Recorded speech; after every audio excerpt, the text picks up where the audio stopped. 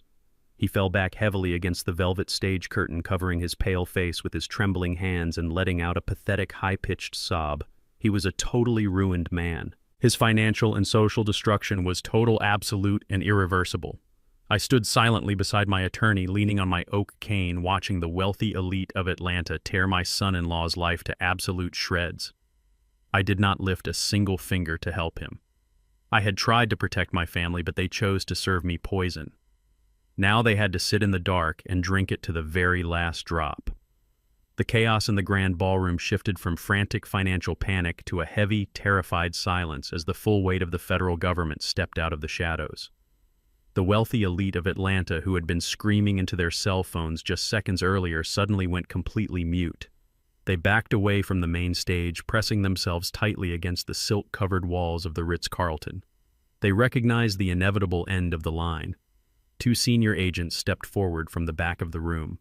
They were not wearing the standard dark suits of private security. They were wearing heavy tactical vests with IRS criminal investigation emblazoned across the back in stark bright yellow letters. They were flanked by 3 armed FBI agents whose faces were carved from absolute stone. They did not walk with the hurried panic of the socialites around them. They moved with the heavy, unstoppable momentum of a completely sealed conviction. The lead agent walked up the velvet stairs of the stage. He did not even look at the screaming crowd. His eyes were locked entirely on Trent, who was still curled up in a pathetic, trembling ball near the heavy velvet curtain. Trent looked up, his face pale and slick with a terrified sweat. His expensive, custom-tailored tuxedo was covered in dust, and his carefully styled hair was plastered wildly against his forehead. He looked like a small, frightened animal trapped in the headlights of an oncoming freight train. The lead agent stopped right in front of him. He reached down to his tactical belt and pulled out a pair of heavy steel handcuffs. The sharp metallic clinking sound echoed loudly through the silent ballroom, carrying over the state-of-the-art sound system. Trenton Sterling, the agent, declared, his voice booming with absolute, undeniable authority. "You are under arrest for first-degree securities fraud, massive federal tax evasion, and the premeditated conspiracy to commit murder." Trent let out a loud, guttural sob. He tried to scramble backward, pressing his back against the curtain as if he could somehow push his way through the solid wall behind it. He shook his head wildly, tears streaming down his face, begging for his lawyer, begging for someone to explain that this was all a terrible mistake.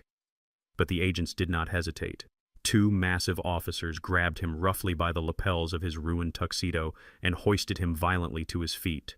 They slammed him chest first against the clear crystal podium. The podium rattled dangerously as they forcefully wrenched his arms behind his back.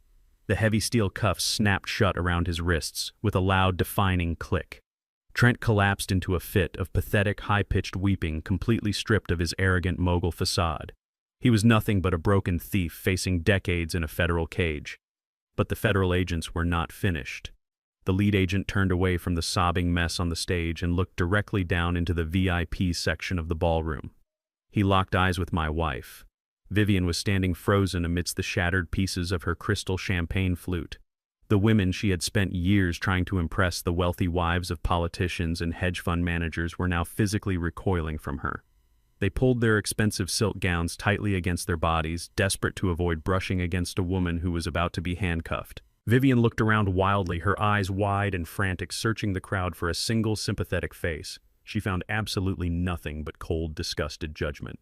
The lead agent stepped down from the stage and marched directly toward her. His heavy boots crunched loudly over the broken glass on the marble floor. He stopped mere inches from her face, completely ignoring the expensive perfume she wore and the heavy diamond necklace resting against her collarbone. Vivian Vance. The agent said, his voice slicing through the thick air of the ballroom. You are under arrest for accessory to attempted murder, wire fraud, and the federal forgery of medical documents. The reality of the words finally penetrated her mind. The grand, glamorous illusion she had built for herself shattered completely.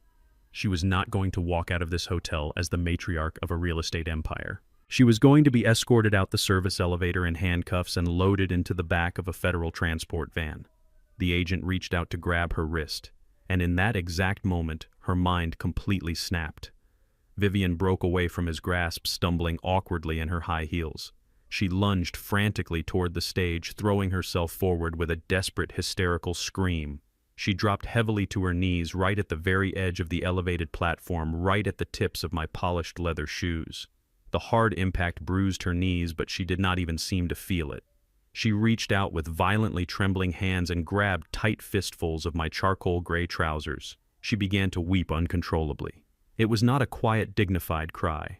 It was a loud, ugly, hysterical wail that echoed off the crystal chandeliers. The thick layer of expensive designer makeup she had applied so carefully hours earlier began to run down her face in dark, muddy streaks. "Clarence," she wailed, her voice cracking with pure, absolute terror. "Clarence, please. You have to stop them. Please tell them to stop. I am your wife. We have been married for 45 years. You cannot let them do this to me."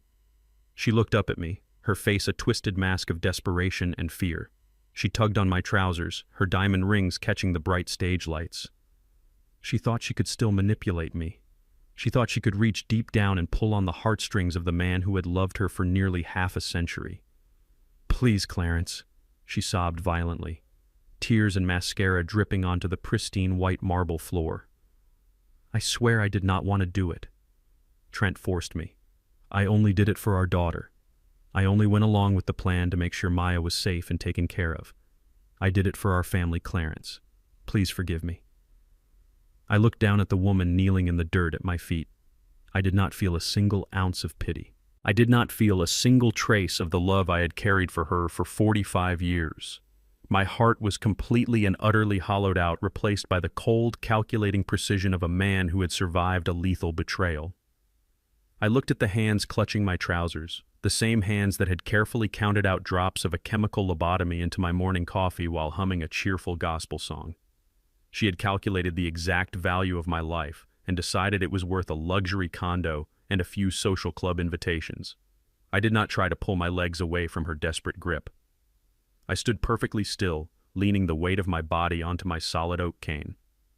I looked her dead in the eyes, letting the absolute freezing coldness of my stare pierce right through her pathetic excuses. My voice was incredibly steady, low, and completely devoid of any mercy. It carried perfectly through the silent ballroom, slicing through her hysterical sobs like a sharp butcher's knife. "You did not poison your husband for our daughter," I said, my words striking her like physical blows. "You poisoned me for that rhinestone evening gown you are wearing right now. You traded 45 years of my life for vintage champagne and the shallow approval of people who are currently laughing at your destruction." Vivian's breath hitched in her throat.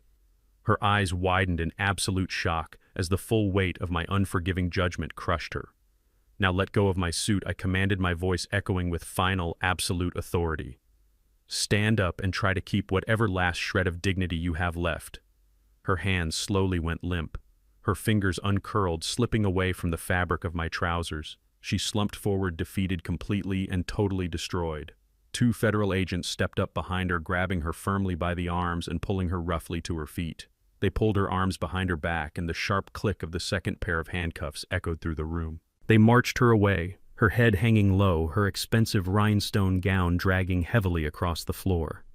I stood on the stage and watched them lead my wife and my son-in-law out the back doors, leaving nothing but the shattered ruins of their greed behind them. The heavy mahogany doors swung shut behind the federal agents. The loud click of the brass latch echoed through the silent ballroom. Trent and Vivian were gone. They were currently being marched through the service corridors down to the loading dock, where the tactical vans waited to transport them to a federal holding facility. I stood on the elevated stage leaning on my solid oak cane and watched the flashing red and blue lights from the police cruisers outside reflecting violently against the tall glass windows. The 500 members of the Atlanta elite were completely paralyzed. Nobody moved. Nobody spoke. The air in the room was thick with the suffocating smell of ruined reputations and shattered egos. They were all staring at the empty space where the golden couple of real estate had been standing just moments before. And then there was Maya. My daughter was left standing completely alone in the center of the VIP section. The wealthy socialites she had spent 5 years desperately trying to impress were actively backing away from her. They gathered their expensive silk wraps and pulled their husbands toward the exits, refusing to even look in her direction. She was a ghost in her own kingdom. She looked around wildly, her eyes wide and frantic as she watched her entire social circle abandon her in real time. Then she looked up at the stage. She looked at me. Maya picked up the skirt of her expensive emerald green silk dress and ran toward the velvet stairs. She stumbled on her high heels, almost falling, but she caught herself and scrambled up onto the platform. She threw herself at me, wrapping her arms tightly around my neck and burying her face into the lapel of my charcoal gray suit. She burst into loud, dramatic sobs. Her tears soaked through my Egyptian cotton shirt. "Daddy, please," she cried, her voice cracking with absolute terror and desperation. "Daddy, I did not know. I swear to God, I did not know they were poisoning you. I never would have let them do that to you. I did not know about the drops in your coffee. You have to believe me, Daddy. You are my father and I love you. Please tell me you believe me." For a brief moment I closed my eyes. I felt the physical weight of my only child clinging to me, desperately begging for the safety and protection I had provided for her entire life. A weaker man would have melted. A weaker man would have wrapped his arms around his crying daughter, stroked her hair, and promised her that everything was going to be all right. But I was not a weak man. And I knew exactly who the woman crying on my shoulder really was. I did not hug her back. I kept my arms firmly at my sides. I stood perfectly still like a statue carved from dark stone until her hysterical sobbing began to slow down into confused, jagged breaths. I reached up with both of my hands. I firmly grabbed her wrists and physically untangled her arms from around my neck. I stepped back, creating a cold, physical distance between us. I looked her dead in the eyes. Her face was a messy canvas of smeared, expensive makeup and pure panic. "I believe you, Maya," I said, my voice incredibly calm and completely devoid of any paternal warmth. "I believe that you did not know about the haloperidol. I believe Trent and your mother kept the actual physical poisoning a secret from you so you could maintain your plausible deniability." Maya let out a massive sigh of relief. She reached out, trying to grab my hand again. "Thank God," she whispered, a hopeful smile breaking through her tears. "I knew you would understand. We can fix this, Daddy. We can start over, just you and me. We do not need them." I pulled my hand away before her fingers could even brush against my skin. The hopeful smile on her face froze and then slowly shattered as she looked at my cold, unforgiving expression. "You did not know about the poison." I continued, my words striking her like a physical blow. "But you knew everything else. You knew Trent was drowning in $25 million of toxic debt. You knew his company was a massive fraudulent shell game. You knew your mother forged my signature on those medical documents because you sat at the dining room table and watched her practice my handwriting for hours." Maya stumbled backward, shaking her head wildly, her emerald dress rustling against the stage floor. "No, Daddy, that is not true. I was scared of him. Trent manipulated me too. Do not insult my intelligence." "Maya," I snapped, my voice rising just a fraction, echoing sharply across the empty space between us. "I sat across from you at that bistro in Buckhead. I gave you the perfect opportunity to walk away. I offered to put the legacy block in a trust just for you to protect you from his financial collapse. And what did you do? You looked at your phone and texted your husband to warn him that the crazy old man was locking him out of the gold mine. You looked me in the eye and told me I was losing my mind. You told me I was standing in the way of your grand future." She opened her mouth to speak, but no words came out. The truth was an absolute anchor dragging her down to the bottom of the ocean. "You stood in the hallway of my house this very afternoon," I said, stepping closer to her, forcing her to look at the absolute disgust in my eyes. "You stood there in your beautiful, expensive silk gown while two strange men dragged your father out of his own home to lock him in a chemical prison. You saw my life being stuffed into cheap black garbage bags. and you turned your head away. You stared at your cell phone because securing your status as a wealthy socialite wife was infinitely more important to you than the life of the man who raised you. I am sorry, she wept, dropping to her knees on the stage, covering her face with her hands. I was just so afraid of losing everything. I was so afraid of being poor. I reached into the inner breast pocket of my tailored suit jacket. I pulled out a single sheet of heavy white paper that had been folded neatly in thirds. I unfolded it slowly, smoothing out the creases. I held it out, dropping it gently onto the polished floor right in front of her trembling knees. You should have been afraid of the man you married, I said softly. Because while you were busy helping him destroy me, he was busy gambling away your entire life. Read the paper, Maya. She slowly lowered her hands. Her mascara was completely ruined, running down her cheeks in thick, dark streams. She reached out with shaking fingers and picked up the document. She read the bold black letters printed at the top of the page. It was an official notice from the largest commercial bank in the state of Georgia. That is a formal notice of foreclosure, I explained, watching her eyes widen in absolute horror as her brain processed the legal text. Your brilliant husband did not pay cash for that sprawling suburban mansion you love so much. Over the last 8 months, he took out 3 separate massive mortgages against your home to desperately feed his failing Ponzi scheme. He is currently 90 days behind on the payments. The bank officially seized the property yesterday morning. The eviction notice will be nailed to your front door by tomorrow afternoon. Maya gasped a horrific, breathless sound. She dropped the paper as if it had physically burned her. She looked up at me, her eyes completely hollow, completely empty of all the arrogant pride she had carried for the last 5 years. He took everything from you, I said, my voice dropping to a cold, absolute whisper. Your money, your house, your social status, and your family. He traded your entire life to buy himself a few more weeks of pretending to be rich, and you handed him the pen to do it. Daddy, please, she begged, crawling slightly forward on the stage, her expensive dress dragging across the floor.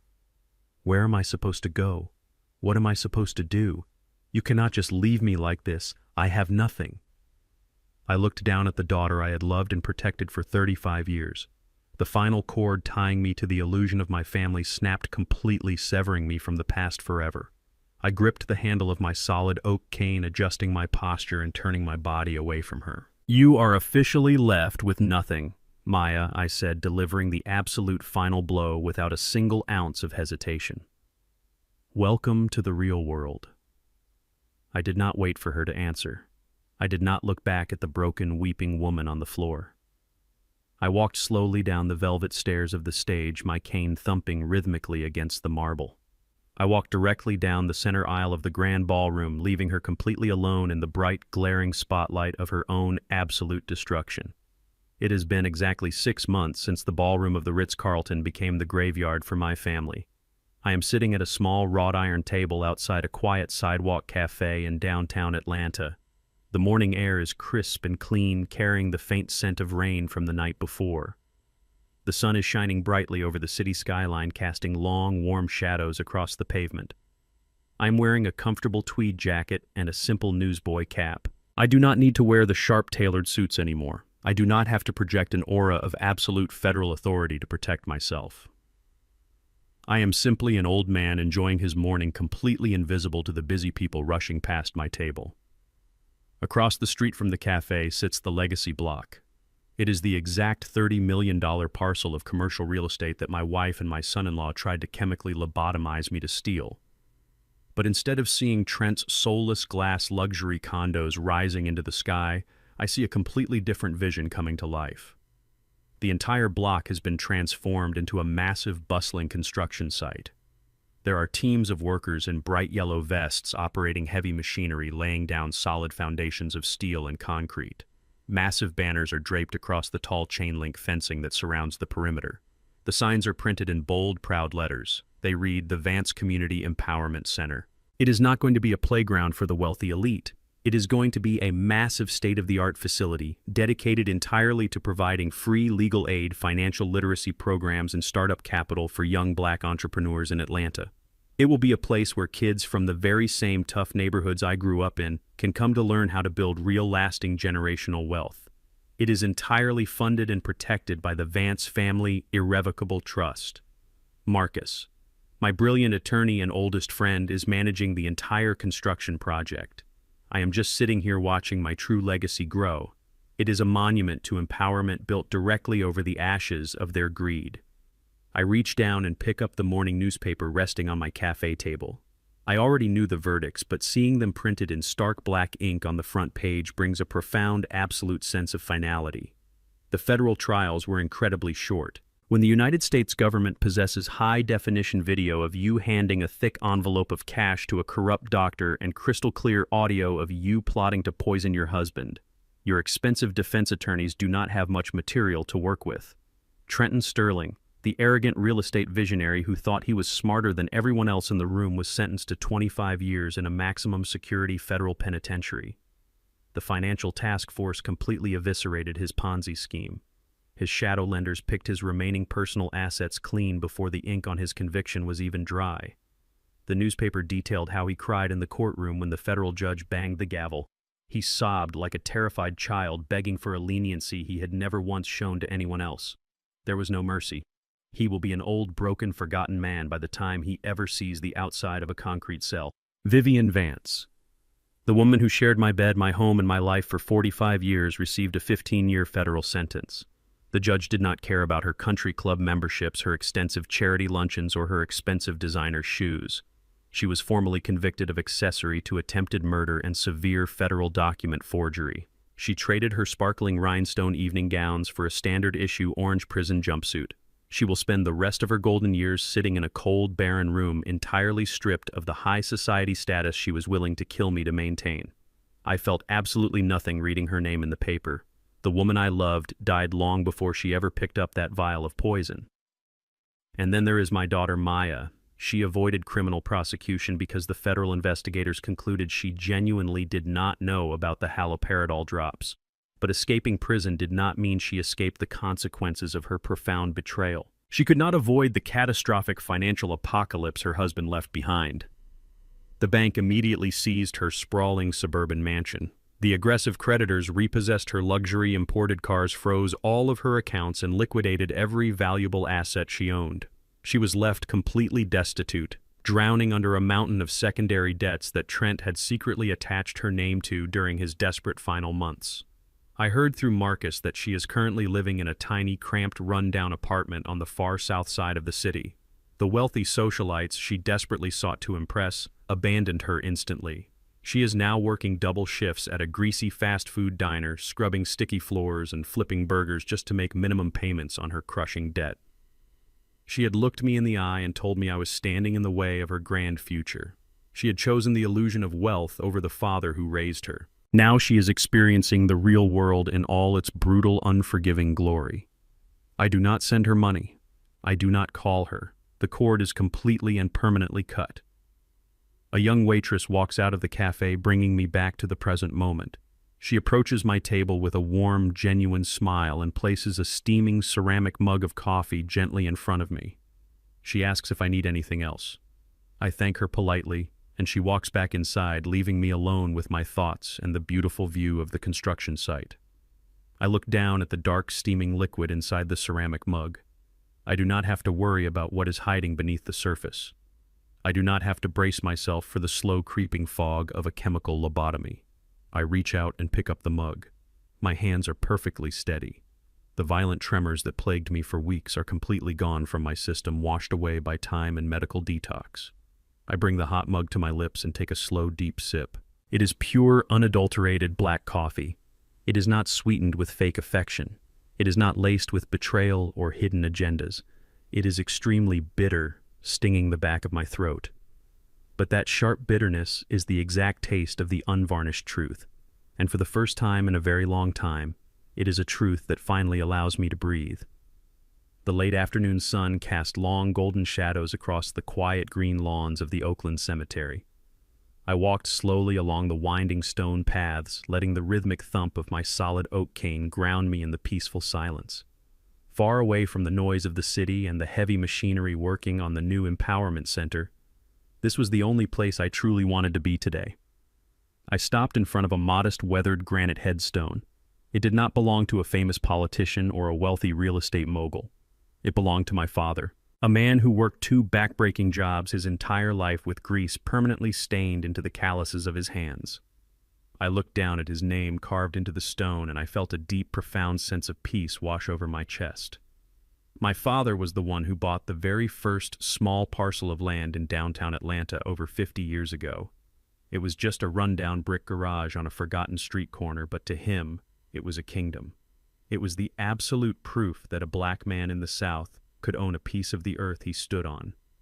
When he passed away, he left that tiny garage to me.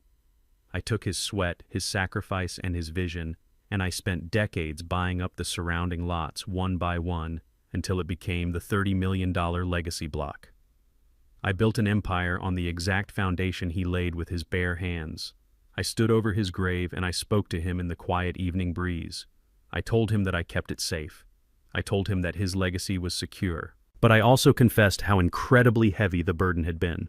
I told him about the terrifying reality of discovering that the most dangerous predators were not the corporate sharks or the aggressive bankers trying to buy the land. The most dangerous predators were sitting at my own dining room table. They were eating the food I bought and sleeping in the bed I paid for. I told my father about the crushing heartbreak of watching the woman I loved for 45 years enthusiastically plot to destroy my brain. I told him how it felt to realize that my own daughter had been completely blinded by a cheap illusion of wealth, willing to trade her father's sanity for a luxury zip code. It is a terrifying thing to realize that the people you would take a bullet for are the ones secretly loading the gun. For a long time, I thought my job as a husband and a father was to provide, to protect, and to endure whatever flaws my family had. But sitting in that dark office, watching them casually count out drops of a chemical lobotomy into my coffee, I realized that endurance is not always a virtue. Sometimes endurance is just a slow, quiet suicide. I told my father that I did not let them tear down what we built. I did not let a desperate, arrogant fraud like Trent turn our generational triumph into a cheap bargaining chip for a Ponzi scheme. I wielded the axe. I cut down the rotting branches of my own family tree to save the roots. I am 70 years old now. Society tells you that at 70 your story is mostly written.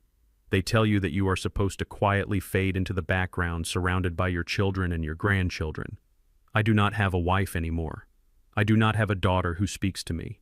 I am walking into the final chapters of my life completely and utterly alone. But as I stood there in the quiet cemetery breathing in the cool autumn air, I realized that solitude does not equal emptiness. My solitude is my absolute freedom. I am no longer a pawn in someone else's greedy game. I am no longer an obstacle waiting to be removed. I am not a walking wallet or a target for manipulation. I am a man who stared down a lethal betrayal and walked out of the fire completely unburned. My legacy is no longer just concrete and steel.